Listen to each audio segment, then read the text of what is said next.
Hey, welcome to Let the Light In. Today we are going to be comparing the Fujifilm X-H2 against the X-T5.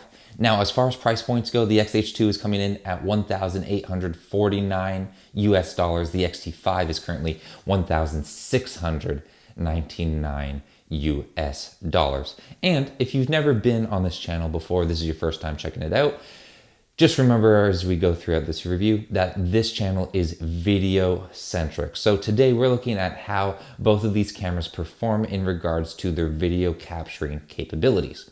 So let's start off with comparing the different camera bodies themselves. So the X-T5 has the slimmer body and it is overall more convenient for travel and for storage.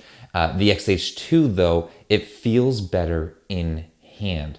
Yes, the X-H2 is bigger, it's chunkier, but its grip and the way that it feels in the hand, it's much more comfortable, especially because I did find with the X-T5 that it was quite easy to press dials on the camera body accidentally. And I never had that problem with the X-H2. So the T5, there's a dial on the front right there.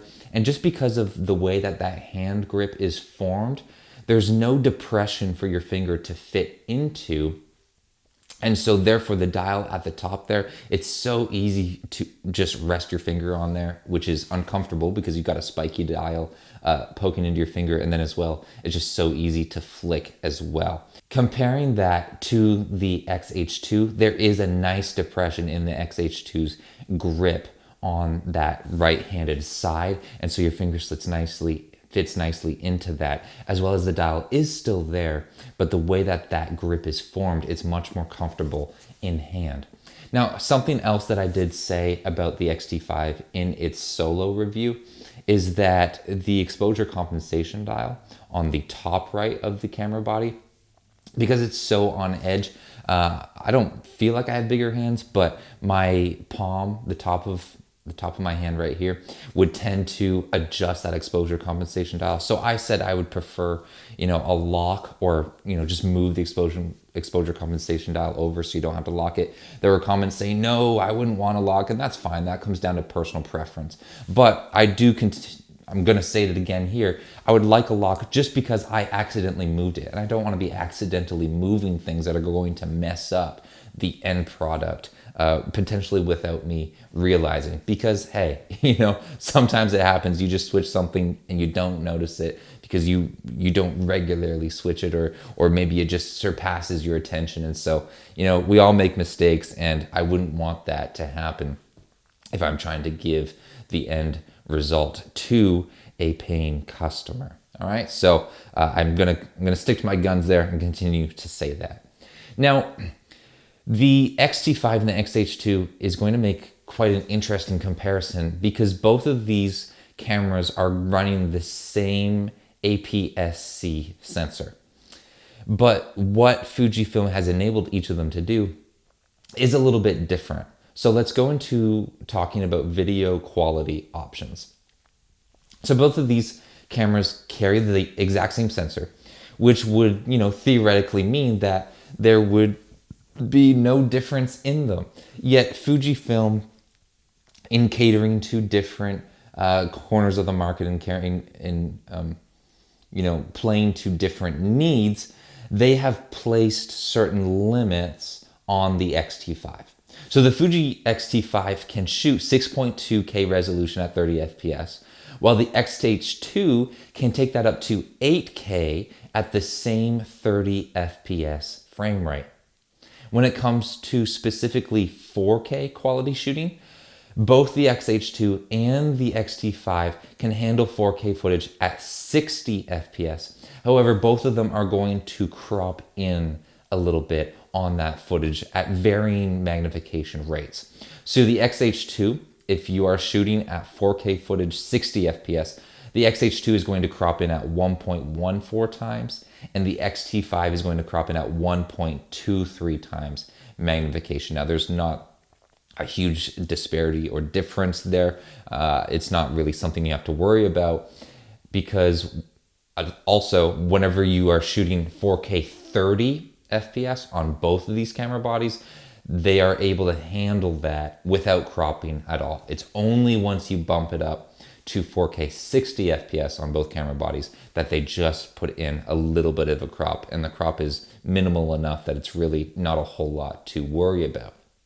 As far as internally recording 4K footage, both units are able to shoot at 422 10-bit footage, but yet at highly different bit rates.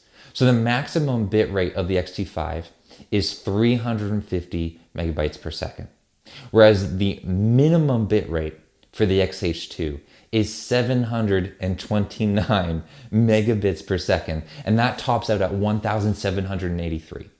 Right, so the maximum for the X-T5 is 350. The minimum for the X-H2 is 729. That is a huge gap there. And so this can lead, the amount of information that's being processed, it could potentially lead to the X-H2 suffering from some overheating troubles compared to the X-T5. But in my personal usage, I never ran into overheating issues with either camera body. So I do need to clarify on that. Autofocus. In autofocus, while the X-H2 wins in its ability to really maximize video quality, the X-T5 is going to nudge out the H2 when it comes to autofocus. It won both in face tracking and subject detection. So both of these cameras do come with specialized focus modes for tracking wildlife, for tracking various types of vehicles and subjects, but the X-T5 is better at maintaining its focus point on and tracking a moving subject, where the X-H2, your subject will move and the focus will just kind of lag behind it a little bit, and when that subject stops, then it catches up and rests, whereas the X-T5 can move with it. The X-H2 just kind of lags behind it a little bit. So the X-T5 does have better autofocus. When it comes to memory storage, the X-T5 is going to give you 2 SD card slots, and the X-H2 has 1 SD card slot and 1 CF Express slot.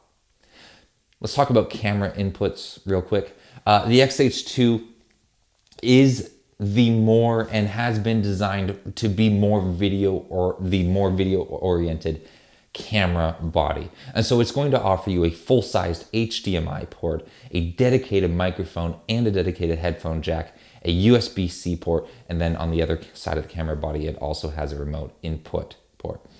The X-T5 is going to offer you a micro HDMI port, USB-C for charging, transferring files, a microphone jack, but no headphone jack. Now the X-T5 is going to attempt to make that up to you by offering you a USB-C to headphone adapter in the box, and there is also a remote option for the X-T5. Now both cameras do come with Wi-Fi and Bluetooth capabilities, but for a video-oriented user, you may be missing out on that headphone jack that's going to be dedicated in the X-H2 body, whereas maybe you don't want to fiddle around with kind of a dongle converter with the T5. Now, wrapping up our comparison review here today and concluding all this, I would personally suggest that the X-H2 is the better camera body for video-centric shooters. While both of these cameras offer you the same sensor, when it comes to video quality, the X-H2 has been enabled by Fujifilm to get more out of its sensor than the X-T5. Now the X-T5, it does kind of fight back for its lack of bit rate in video and 6K max recording quality. It fights back by having the better autofocus performance, and it is genuinely a decent option for hybrid shooters who are equally or perhaps more so focused on creating photo content. But for video oriented shooters, I believe that the X-H2 is the superior option, even though it does fall behind just slightly in the autofocus category. Now, I'm not exactly a huge fan of the X-T5's body design when it comes to actual ergonomics and the feeling in the hand, although I do have to say aesthetically, the X-T5, I do prefer the looks of it. But the X-T5 is a great option if you are mainly a photo oriented creator and want to do some video content on the side.